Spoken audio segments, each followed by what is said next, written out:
Hello and welcome to pmclounge.com. In this special episode, we have with us Nitin Shende. Mr. Shende comes with 28 years of rich experience in different verticals, specializing in project management. A PMP himself, Mr. Shende has Yeah. also been a final draft reviewer for several PMBOK guides in the past and is also a reviewer for PGMP Guide, third edition.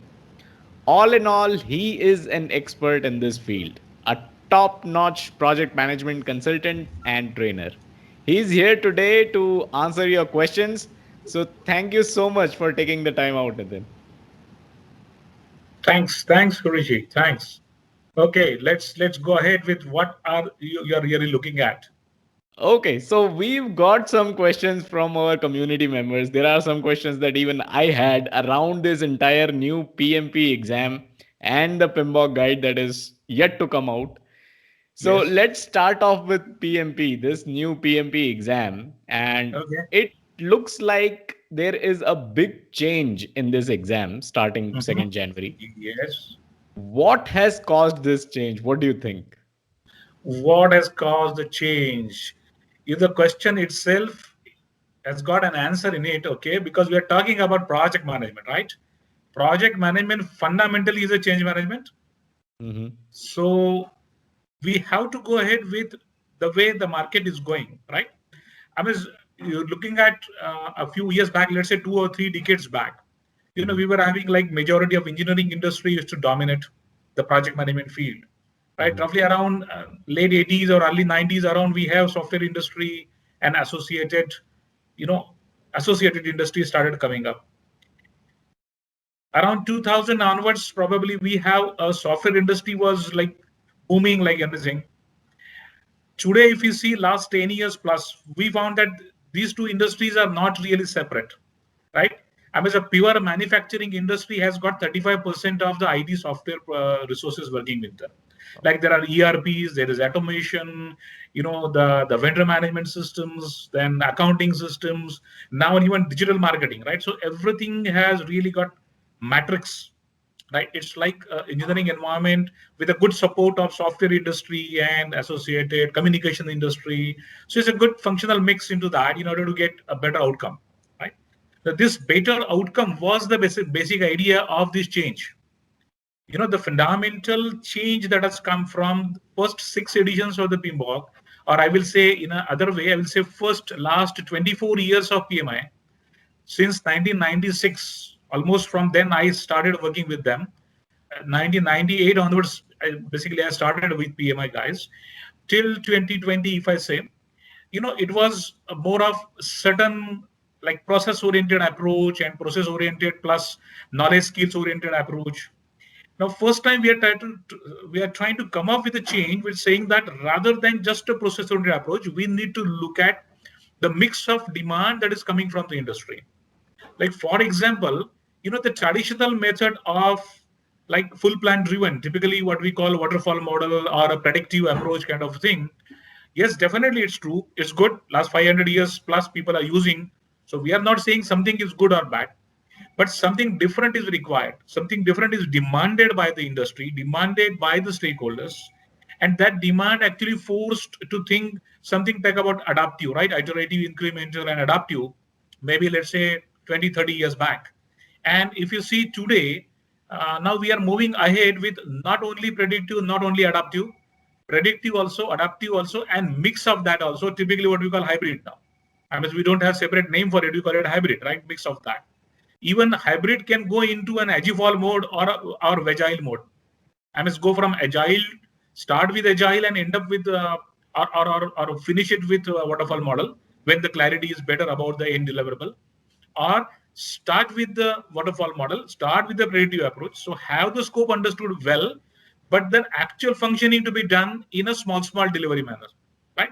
So typically what we call as a agile model, start with the waterfall model and actual delivery it in an agile model or adaptive model. So when this hybrid started picking up, rather to tell you people, especially the construction industry in developing country across more than 45% of the world, the survey is telling that construction industry has adapted to the hybrid type of approach long back, or rather 10 to 15 years back. But they were not knowing it that this is something that we are doing. They actually do it in a way like they have tailored it. They have tailored it to the traditional practices unknowingly that this is what we are doing something different.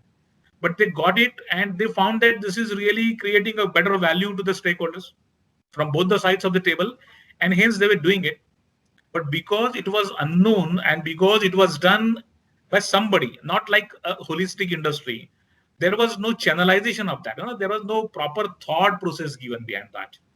And all this, when we do a role delineation study, when we do market study, when we have done the industry requirements, technological developments, all these different angles, we do come to know by around 2018, like I was part of the, the committee for the PMI, we do come to know that, this is probably the high time that we really look at into that this is what the industry is looking at, this is what the market is looking at.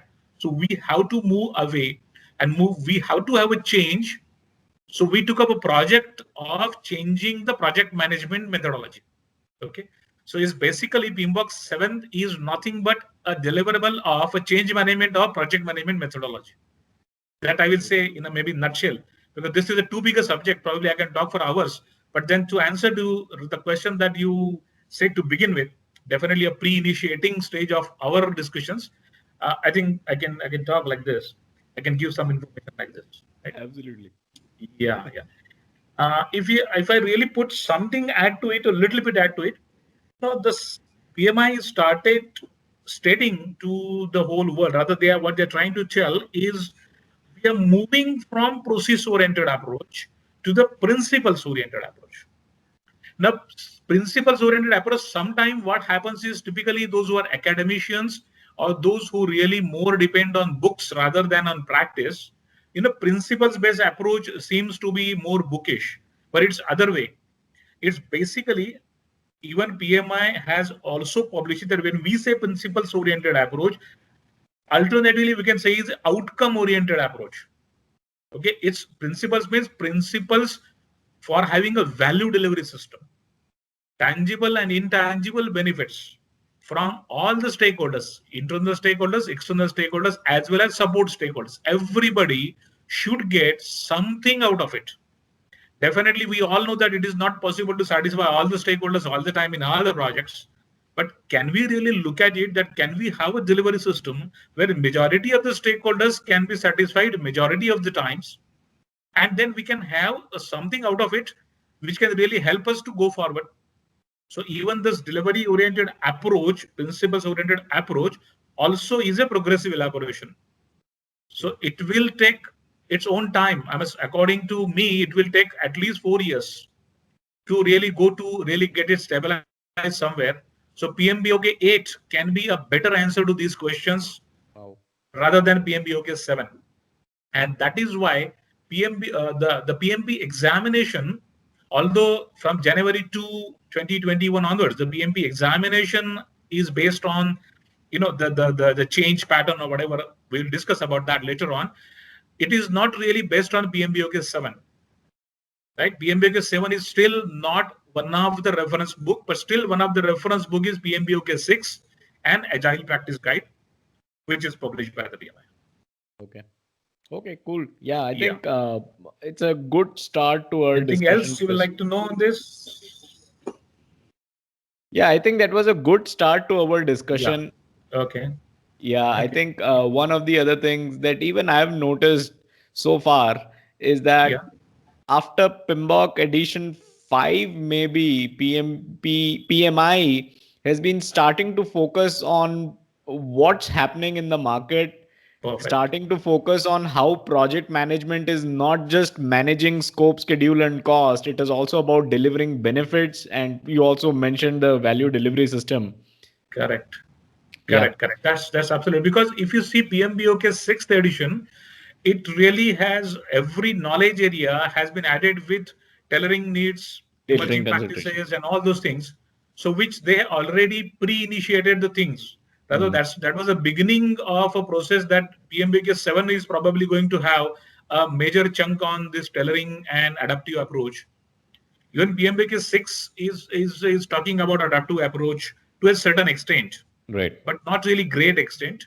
Mm. But PMBOK 7 is definitely, because if you see the PMP examination, out of total questions, 50% questions will be on predictive approach and 50% will be agile and hybrid.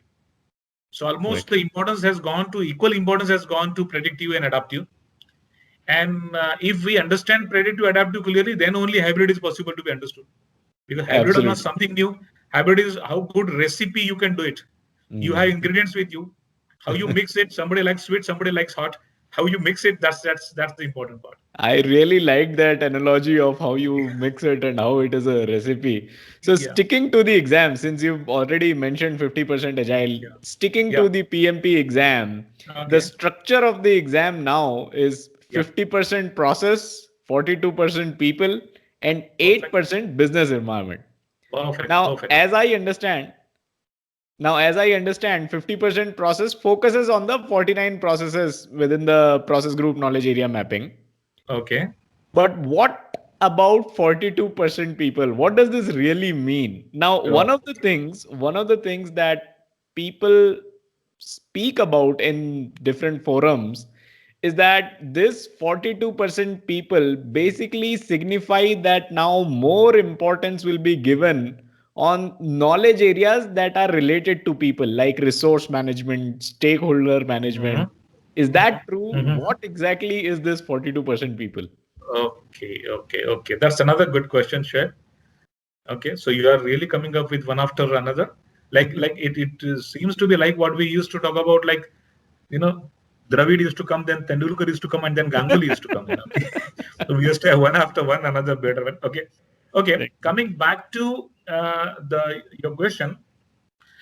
See, I will like to clarify a few things here. That is, people think that we are moving from process-oriented approach to principle-oriented approach. That doesn't mean that we are not saying that processes are not important or there is no process dependency. No, there is nothing in this world we say that processes should not be there. Process has to be there because process brings in the consistency. Process brings in the predictability. Processes brings in the commonality about the work that we are performing. So process dependency is definitely there. Even process groups will not be there. Nothing like that. Nothing like that. Okay. I mean, it's not like that we are discarding process group. We are discarding knowledge area. No. Process groups are still there in 7th edition also. But process group is not the major part, but process group is now part of the model method and artifacts related deviation. So process group is one of the model, one of the process model, out of which, typically like till first sixth edition, what we used to say, process has got input, tool, technique, and output, right? We are certain that we have with certain methodology, we convert input into a desired output.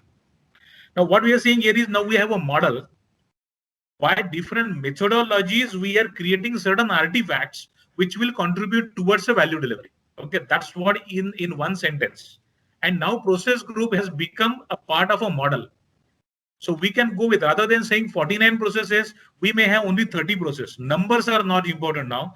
Process, like for example, rather than saying scope management plan, schedule management plan, cost management plan, like this stakeholder management plan, can we say more importantly, a project management plan, which includes guidelines for all the performance domains that we are going to perform? Okay. So rather than saying knowledge area, so what we used to say, like, knowledge area, like scope, schedule, cost, quality, and procurement, risk, and communication, all those things, 10 knowledge area, what we used to say. And integration used to be a master of all those things. But then what we are saying here, rather than knowledge area, we are saying it is performance domains, the domain in which the actual performance is expected. And in order to perform in these domains, if you really like to know, I mean, like to put it forward so that people can understand it very clearly. Definitely. These domains, what they are saying, these are 8 performance domains. Okay. One is called as team. Second is stakeholders. Look at that. I will just put a bit of a, information on that. Team, Mhm. stakeholders, life cycle, planning, navigating uncertainty and ambiguity, so more towards the risk management, delivery, performance, and project work. Okay, now let us look at it in a way that these are the new terminologies, I will say, because they include the mix of certain, typically, if we are coming from the older thought, like first 6 knowledge areas, probably I will say this is a mix of certain knowledge areas. Okay. Okay. Like if we talk about, if I say, let's say planning and life cycle. Okay. These are the two performance domain. But this is what we used to talk till 6th PMBOK edition in a way like project management framework and the, the multiple 20 plus planning processes. Correct. So we used to have so many planning processes plus project management framework. We used to call it like we will go for what type of approach, predictive approach or adaptive approach, or what type of organization environment you're working, strong matrix or project ties. These are all considered here towards in order to deliver. How do we deliver? By doing project work. Who does the project work? By the team members. For what purpose? Is to satisfy stakeholder. See, if I really put all these 6, 7 together, these are the 8 domains that they're talking about. Okay. Team, stakeholders. So now it is more of terminology, more on practical oriented approach rather than a book oriented approach. Right. Like, as you said in the beginning, right? It's not just limited to scope, schedule, cost, quality. Ultimately, what we do is complete the work in time, in cost, as per the requirement. Scope, time, cost, quality only. But rather than saying it in a bookish way, let us put it into a practical way. So where we say team is working together with a planned approach, with a defined life cycle, so as to satisfy stakeholder. What we do is we perform the project work and deliver. While delivering, we make sure that our performance is being maintained so as to satisfy stakeholder. If I just put all these 6, 7 together, it becomes my 8 performance domains. Right. Okay. So let us try to understand in a way. Few people think in a way like, the PMBOK 7 is like totally moving away from, North Pole to South Pole. And now instead of in a hot area, we will be in a cold area. Now we have to take out our t-shirts and we have to wear the overcoats. It's not like that. Project management is project management, and management doesn't changes in a day. Okay, it's like a Rome, cannot be built up in a day. It takes its own time. It takes its own sweet time to get it matured. But if we really understand in this way, that we are not moving, we are moving from let's say a standardized approach to a tailored approach to more of work-oriented approach. Probably this will help us to understand in a better way. Okay, that's one of the. Now coming back to the another part of the second part of your question is something called as process, that is 50% importance, and something called as people, that is 42% importance. Now, why I explain about the performance domains, that if you see out of 8 performance domains, there is one performance domain called as team, another one is called as stakeholders. Out of 8, 2 domains are directly related to the human resource. Okay, like in till 6th PMBOK edition, we call it like EEF, we have enterprise environmental factor, where we talk about man, machine, material, and all associated infrastructure, resources, everything is important. Yes, we are saying everything is important, but ultimately it is the project team who decides, with the help and the guidance from the stakeholders or the needs from the stakeholders, expectations from the stakeholder, that what project lifecycle approach is required, what project work is required, how performance can be monitored, how we can make sure that opportunities are being, encashed, or opportunities are increased and threats can be decreased in order to satisfy ultimately stakeholders. So हम खुद के लिए काम कर रहे हैं. So we are working for us. We are trying to satisfy ourselves, right? It's more of the definition of democracy, right? By the people, for the people, right? This is basically, that's why, by the people, for the people. Here we say by the project team, for the stakeholders. And hence that importance has been increased. Okay. Another part when we say is, it's like team development. So develop the team, manage the team.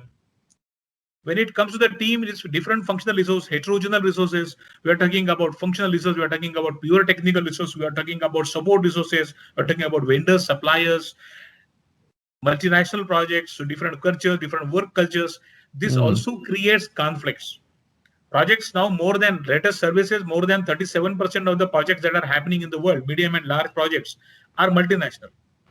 When it comes to multinational, typically, the cross-cultural work cultures, process-oriented approach, local economic structures, local social culture, all this definitely affects. Second thing is due to the upgradation of the technology. Because of the online work nowadays, because of pandemic, the almost whole of the work is having, like, whole of the world is working work from home, right?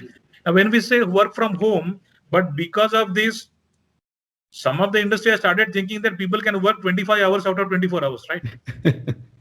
Right. So what is happening is work-life balance also has become important. EI part of the people management, emotional intelligence based part of the people management also has become importance. And in order to give this importance to the management, see, it's like, theory, we have theory X, theory Y, right? Magrara and these people have come up. There is a theory Z also, that which says that what should be an management approach towards the project team, towards the resources working on that, so that they can continue to perform better. So in order to give this additional importance to the management, to the resources, to the stakeholders, we have increased the importance to that people part. Okay. So another part is in case of adaptive and hybrid approach. In adaptive, we have to say that we say it's self-organizing team. The basic assumption in Agile itself that everybody is good, every resource is good, and they are here to perform. If they are here to perform, the role of manager or role of somebody who is trying to work with them has to be a servant leader approach. He is required to make sure that environment is such that they will be able to perform well, and unnecessary impediments or unnecessary trouble, they should not face unnecessary troubles or unnecessary interventions from outside stakeholders. Or let's say scope creep should be avoided. These kind of things to be taken care by the seniors. And hence that again, people approach become important. Little bit of empowerment is given to the team also. Little bit of empowerment is given to a little bit like intermediate level resources, somebody below manager level resource also, which is expected to create better efficiency and enhancement in overall work understanding, work culture. I mean, these are all different thought processes coming right from Peter Drucker 50 years back also. Marshall Goldsmith has reiterated in early 2000, right? And now Nitin Shende is reiterating into 2021. Okay, fine. Joke apart, that's important. Is basically that's how we come out with like 50% importance for process. Process has to be there. Predictability, consistency will come with the process. But the majority of the people will make sure that process approach and the outcome, the delivery that we come out will be predictable and consistent. And hence that approach. And definitely all this has to be performed in the same, what is the organization strategy? Why are we doing the project? We should understand the context. Project is not for the project, right? Some projects are social oriented, like pandemic. Now look at that, right? 470 laboratories in this world were working out to come out with some vaccine for anti-COVID, right? COVID-19 related. I mean, billions of dollars of money has been spent on that. And maybe only 4 or 5 or 6 of them will really get ROI out of it. Absolutely. I mean, financial ROI, I'm saying. Definitely. Social ROI, everybody will get, the whole world will get. But financial ROI, maybe 6 or 7 major organizations will get out of it. But people are spending billions of dollars on that. Because it's a strategy, right? People has to come out with. We have a social cause. So tangible, intangible benefits are also there. If we consider all those things, that's why if you really look at value delivery system, delivery oriented approach, outcome oriented approach, tangible, intangible benefits or value that we create is the more important part. I hope we might be knowing original business value definition and business value oriented approach should be there. This kind of a statement was given by Peter Drucker in 1978. Oh, almost 48 years back. So in that sense, the whole world is responding quite late. Yeah, and we are saying that why we are changing so fast. Are we really Okay, so changing you fast, or it mentioned is really already too late? Yeah. you mentioned Peter Drucker. You talked about certain Yeah. My business guru. oriented stuff, which brings me to the next question. That is the 8% business environment where you can expect questions in the PMP exam. What is that Now, about? business What should we study? Okay, basically what should you study? I will say, if you ask my personal opinion, according to me, anybody who is trying to appear for PMP examination, he definitely knows the full form of PMP, project management professional. Correct? I mean, you could say that Federer never said that I will play only Wimbledon. I will not play in French Open because it's clay based. If I want to be a professional, I'm not an amateur. Like I've already moved from boys to men. So if I'm already a professional, I must behave like a professional. So any work has been given to me. Let's say I'm a project manager or I'm a product owner. I'm a scrum master. Whoever is there, I'm a matured person. And I should understand that why I'm doing this work. Why this project has been undertaken. What benefits are we going to create? Why these benefits are really required? what the other side of the table as well as this side of the table people are really looking out of this. If I do this, what will happen? If I don't do this, what will happen? While doing this, what are its pros and cons?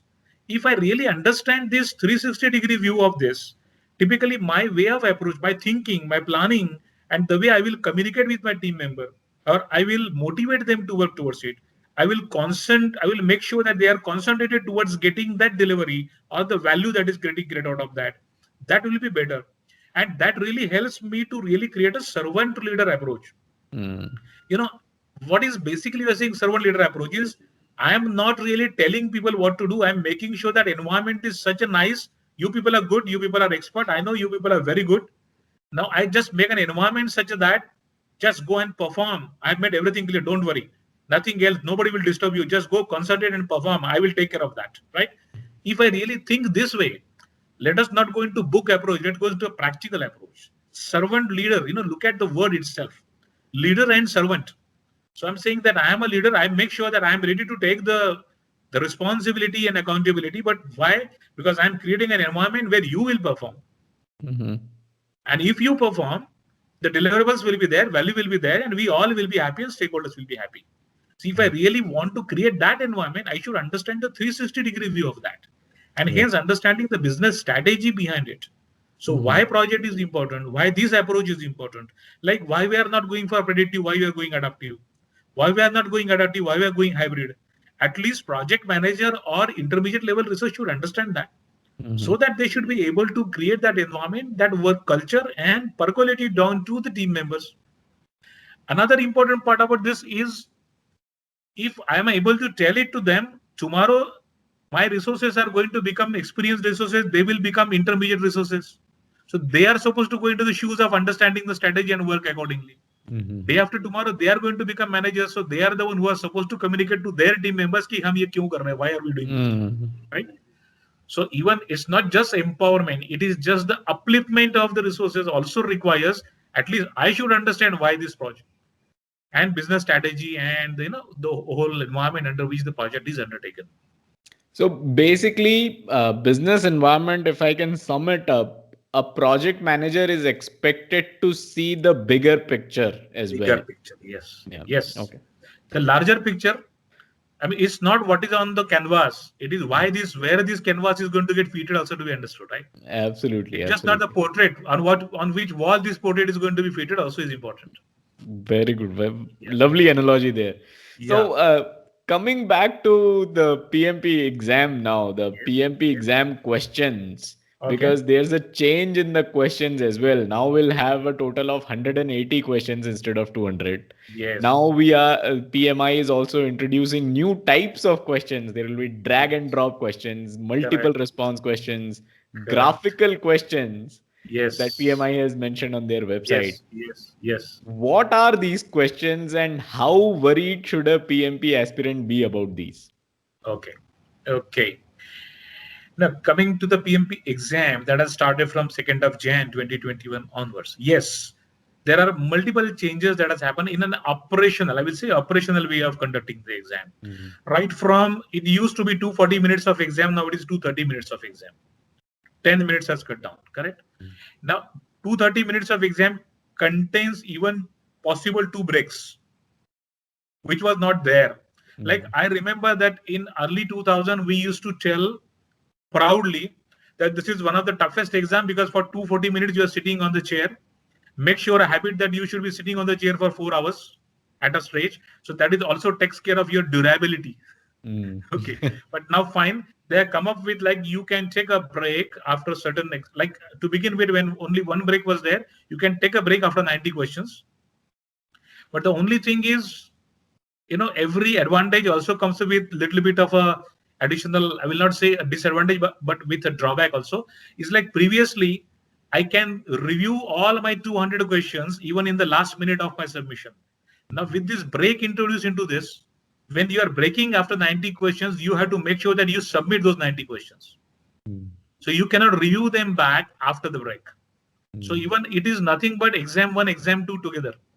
So it's like exam 1 90 question, exam 2 90 questions. 90%. Another change about the questions is previously out of 200 questions, 20 questions, 25 questions used to be pretest questions. That means they were not weighted questions. Those were the questions which are based on the different things happening in the market.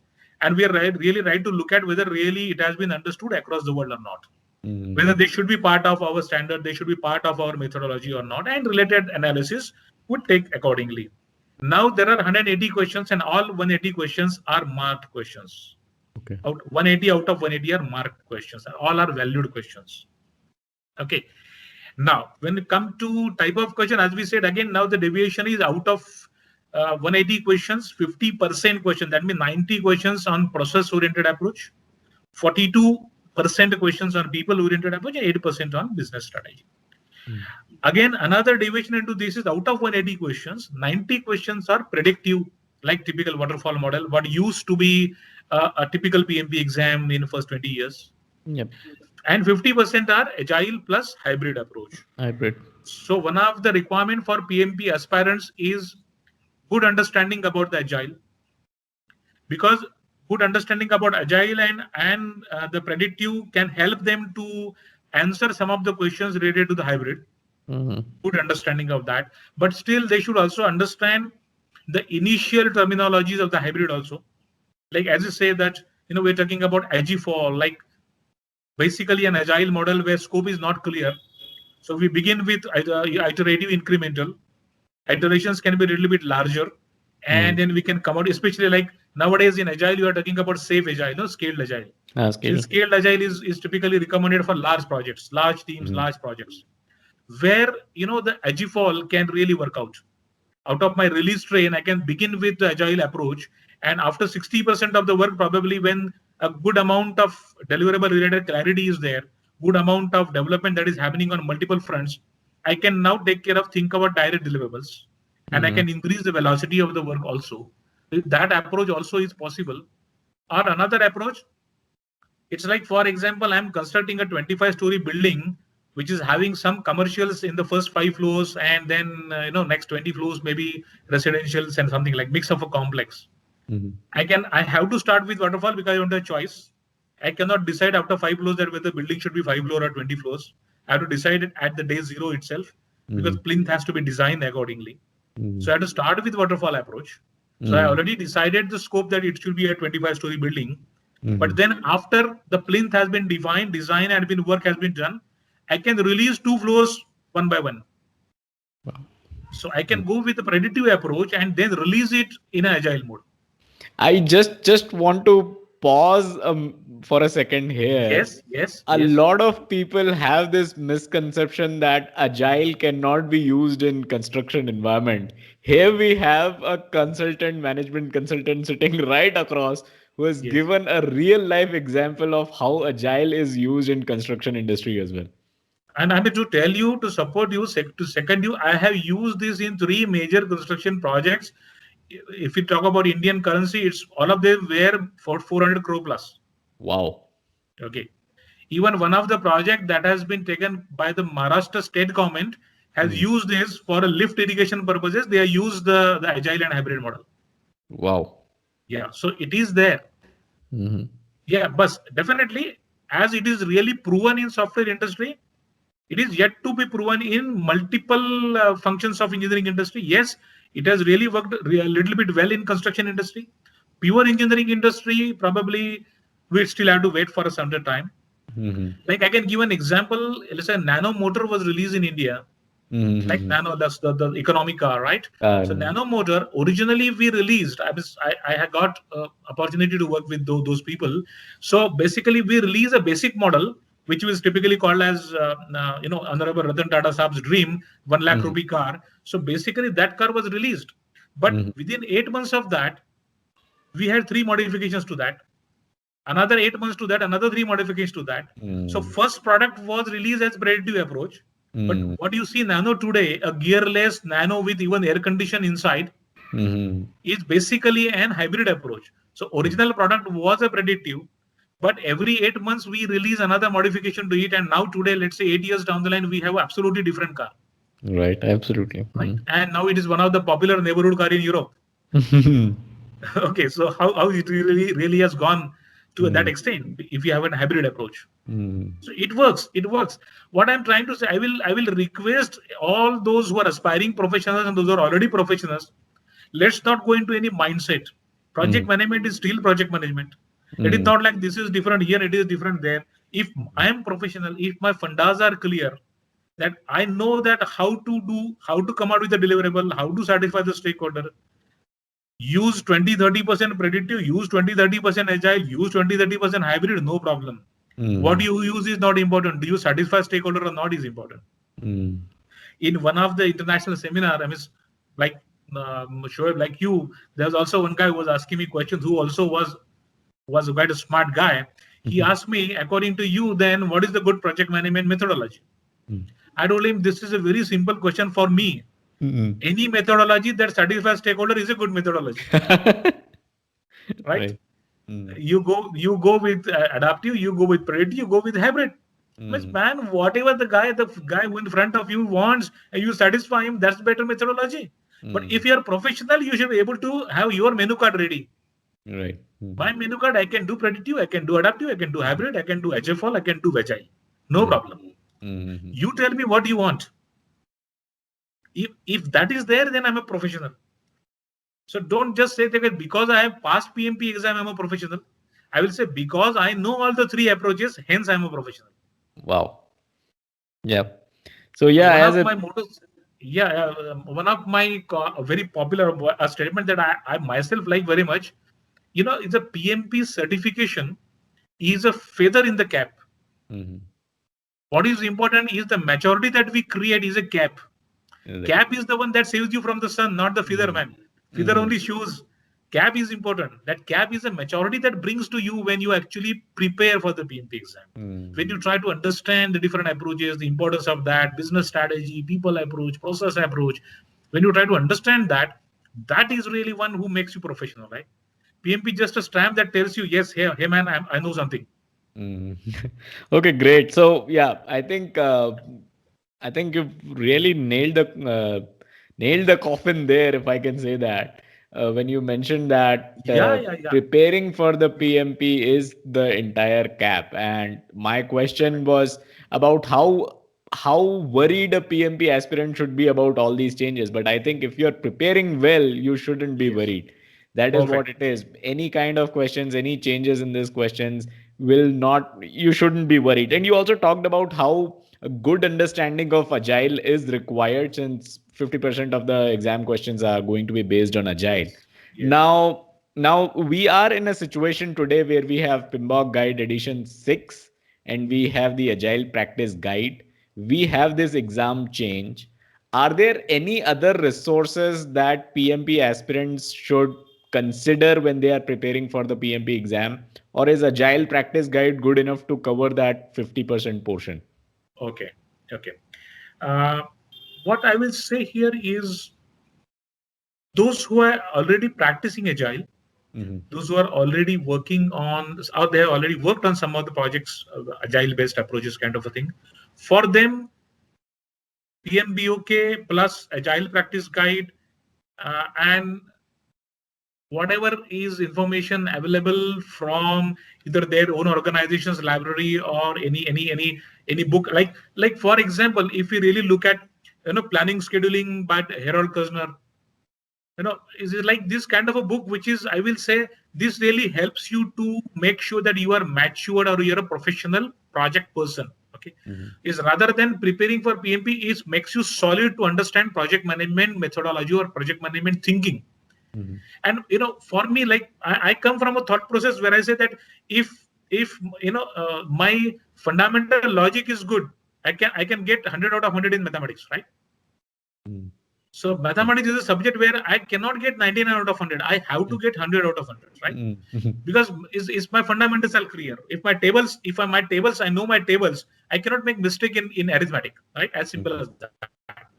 So if I say that if my fundamentals are clear, so there are two ways: PMBOK and the Agile Practice Guide to understand the framework or the suggested methodologies or best practices from a good institute called as PMI, Mm-hmm. right? Which is also like referring to the standard published by with reference to the ANSI, definitely, which is also one of the respected Yeah. institute in the world. But along with that, I will say that is only 30 to 40%. 30 to 40% is your own experience, what you have worked on actually, what you have actually practiced. And that is where actually, in one of the meetings or one of the discussions, I mean, not only me, there are another 2 or 3 guys across the world also were there who were telling to the PMI that actually when we change from 6 to 7 and adaptive and hybrid and everything, we should increase a little bit prerequisite level. 3 years of experience of just leading a team probably is not sufficient, I will say. I'm not saying it is not good. It is not sufficient to be matured to that level. Understanding hybrid approach and which approach is good or not, understanding emotional intelligence part of the people management and the stakeholder satisfaction part, engagement part is not that easy to understand for somebody who is just 3, 4, 5 years experience. So probably that is what was required, that we suggested. That's under thought process, but probably looking at the other aspect, the revenue generation aspect, also making it more popular, also making it more approachable to the professionals or resources. Also, probably that was not put up into the front burner. Probably that was put into the back burner by the PMI, but that is really required. So what I will say is 30 to 40% is PMBOK Agile Practice Guide. 40% is your own experience, what you really worked on, and out of remaining 20%, 10% is yes, what you should read out of the libraries that your organization is having. I will say don't read any specific to exam preparation. Read to the fundamentals, right? Like books like Harold Kushner, Peter Drucker, Marshall Goldsmith, books from them, which really gives you a holistic idea, which helps you to understand those 8% plus almost 20% of the people question. Okay, though that helps really. And then definitely 10% is you should be able to solve around 1,000 to 1,500 good questions. Okay. All this is on the background, or all this and an assumption where I will say that 35 contact hours of formal project management training you had taken from somebody who is really a matured faculty. Okay, I mean, unfortunately, I have seen in market, for us, like I am doing this from 1998. So for me, it's like almost 22 years plus I'm doing PMP training program. Okay. So for me, it's not, but definitely I've seen in especially last 10 years, some of the people who are conducting PMP, training programs, they themselves hardly know anything more than 20 or 30% of the project management. Some of them, they just think that if I can tell that refer this on PMBOK page number 235, refer this on PMBOK page number 367, seems to be how good I am. Remembering PMBOK page number doesn't prove that you are a project management professional, man. If have you really hands-on, have you, like in engineering we say, have you burned your fingers on the machine or not, right? Or have you created a major problem to a tester if you are a senior developer? Have you created a major problem to a tester? Or you being a tester, have you really done testing something totally different than what was expected out of it? And then have a lessons learned out of that. Had your own OPA updated out of that. Have you really done that? That really helps. I mean, the faculty is supposed to share the experience rather than the book. That's what I mean. That's what is my way of teaching. Whenever I conduct PMP programs, I hardly refer to any book or whatever. I mean, I know PMBOK is 6th edition. Probably I know page by page. I know line by line of that. But typically, what I say is rather than looking at line number 3 of page number 237, look at the content is for this. The idea for this was this. Understanding this and then read the book, so that book will tell you exact wording, nice way of presentation. But what meat you should understand behind that is important. So any faculty who gives this kind of, the facilitation, rather than training, I will say facilitation, explanation, fundamental clearance, attend that training. That's important. That will give you a good torch in your hand, so you can travel in any tunnel. Let the tunnel be of 500 meters of 2 kilometers doesn't make. You have a torch in hand, you can go, and then you can see what hurdles are there, what impediments are there, what constraints are there. You can take care of that because you already have your tools, you have your ammunition with you, you have your thought process clear, and hence you can ultimately go towards it. So background is a good training. 40% dependency on PMBOK and Agile Practice Guide. 40% dependency on your own experience. 10% on any additional learning that you do. And 10% is definitely, because every exam has got some academic touch. Every exam has got some question type, question methodology touch. So definitely solving like 1,000+ questions is important as far as that exam preparation part is concerned, I would say. Okay, great. In the answer, one of the things you mentioned was the ANSI standard of project Yeah. management, which is also a Yes. good document Correct. to refer to. One other document that people refer to, and that is my next question, Hmm. is the exam content outline, which Correct. PMI themselves publish. Correct. Now, Correct. the new Correct. exam content outline that has come out, the previous one, it talked Mhm. about domains and then some Correct. tasks. This one, Correct. it talks about domains, tasks, and then enablers. Enablers. Correct. What is this enabler? How Again, do I understand what this? is this enabler, right? What is this enabler? Perfect. Okay. Again, I will say this is playing around the words. Mhm. Enablers. Now, enablers is actually what work you are supposed to perform. Mhm. Okay. Like, for example, I will take an example. If I say a task is conflict management, okay, like out of people, you get multiple like 40%, 42. That means a lot of questions you're going to get after around, what 70, 80 questions you'll get on people. Conflict management definitely will expect to around 6 to 8 questions minimum. Now, conflict management is one of the tasks of a manager. But then, as far as conflict management is concerned, if I really break it down, if I let's say I make a breakdown of a task, okay, it's like we say when we say a work package is broken down into the activities, right? Or when we say is like epics are decomposed down into the user stories. Similarly, if a task is broken down, it is broken down into enablers.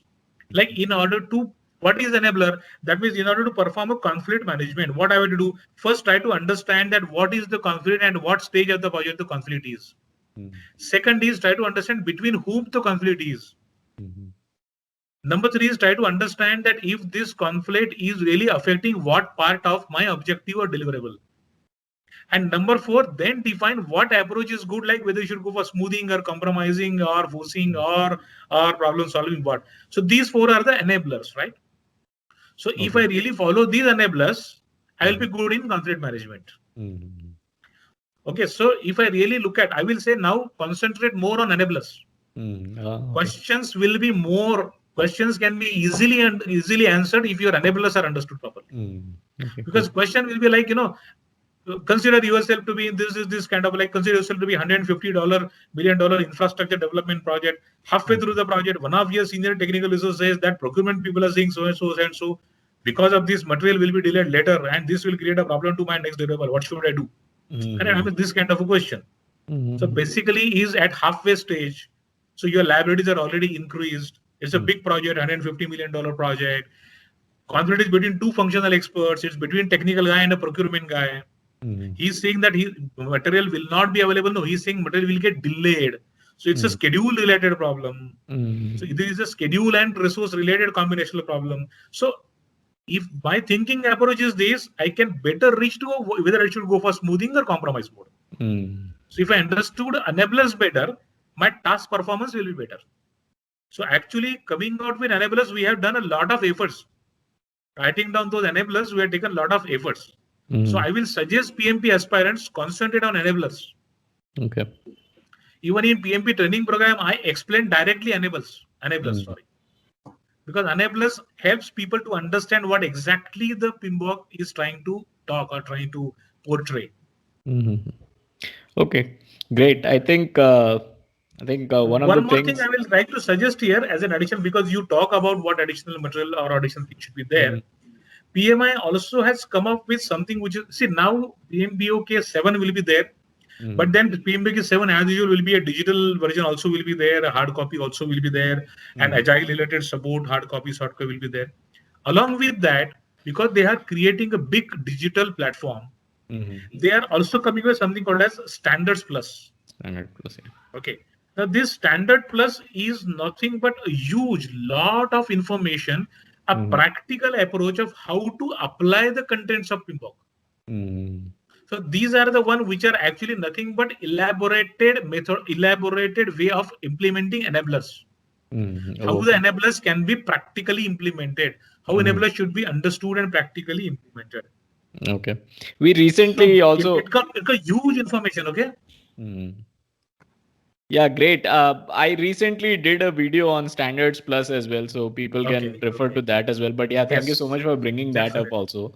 Yeah. Yeah. Uh, Enablers, I think one of the most important things you mentioned is how people should now be paying a lot of attention on enablers. Um, Perfect. One last question before we Yes. close this Yes. is around the PMP certification itself. Now, Okay. PMP certification, it has Mhm. always remained the number one project management certification out there, the gold standard. Yes. But in the industry, we've seen increasing adaptation of agile and the advent of many other agile oriented certifications like CSM, scaled agile, ACP, Yeah. disciplined agile, PMI Correct. themselves came up Yes. with. Do Yes. you think PMP will continue to reign supreme and be the most sought after certification? Or do you see some other certification taking over? Uh, I have my, I mean, look at this as my approach. My fundamentals are very clear. Okay, Mhm. like as we say in medical sciences, we say unless somebody becomes MBBS, like Bachelor of Medicine and Bachelor of Surgery, right? And then he decided I will become an orthopedic or I will become a surgeon. I will become whatever radiologist. I will become whatever, right? Pediatrician or whatever, right? That's a specialization. Mm. Look at that. Now the PMP itself is saying that PMP talks about professionalism in hybrid approach, agile approach, as well as predictive approach. Correct. All of them. Yeah. So on this background, only ACP or only a safe agile certification or a CSM certification, these are specialized certification according to me. Mm. Like if you become a safe agilist, you can do large scale agile projects in a better manner. Yes, understood. But that makes sure that you will be a good resource. I mean, it's like you are a very good 2020 cricket player, but you are not a very good cricket player. Mm. Okay. If you really want to fundamentally a very good cricket player, become PMP first. Become a Mm. professional first. Just Mm. as when I become a professional, my menu card is big. I Absolutely. can do scale agile, I can do Mm. hybrid, I can do adaptive, I can do predictive. Mm. Yes. Now what I'm saying, I'm not saying other certificates are not important. They are also important. I mean, Mm. I myself has done lots of certifications. What I'm saying is do PMP. After that, decide that if you're working more on agile or hybrid projects, definitely go for scale Great. agile or ACP kind of a certification. If Mm. you're into a kind of a more senior position, I will suggest go to PBA. Try to go into professional business analyst certification first. Oh, okay. That's important because that organize, that business strategy part of that. If you Mm. really want to become a program manager tomorrow, today you're Mm. a project manager, tomorrow program manager, Mm. your business analytical skill, your business strategic understanding has to be very clear. Mm. And in that sense, BMP become PBA. Mm. That will really make you that you are a very good senior, more mature project manager now. Wow. So Mm. going vertically up in project management field, I will suggest after BMP become PBA. Oh, okay. Yes. Then definitely scaled agile certification, ACP certification, now discipline agile coming from PMI itself. Mm. This definitely can help. According to me, after becoming PMP, CSM, I will not suggest because CSM is more towards Scrum Master. Mm. Whereas PMP kind of a certification, according to me, is a little bit more mature certification already. A resource Mm. is really more matured than a CSM or a Scrum Master level certification. Okay. Mm. I'm not saying don't do it, but I will not suggest to go for it definitely. Mm. Rather than Okay. that, then any scaled agile related certification or discipline agile certification can Mm. be more useful or more handy, or Mm. can make you more useful resource into the Mm. market, or your CV can become heavy. Mm. Great, great. Thank you so much. I think Yes. thank you is a very small word with the kind of information you have shared today, Nitin. Really, really appreciate it for sharing your knowledge. And I Yes. will share some contact information of Nitin and his organization in the description of this video below if you want to contact them and get in touch Okay. with them. Once again, thank you so much for your time, Nitin. Really appreciate it. Thanks, Shoaib, and it's really good the way you conducted, the way you asked, because it's difficult for a person like me, who is a professional consultant for last 20 years. to stop at certain level and ask the next question. It's not easy. Okay, so Andy and our together is hybrid approach worked out well. Thank you so much, Thank Nitin. you, thank you, thanks.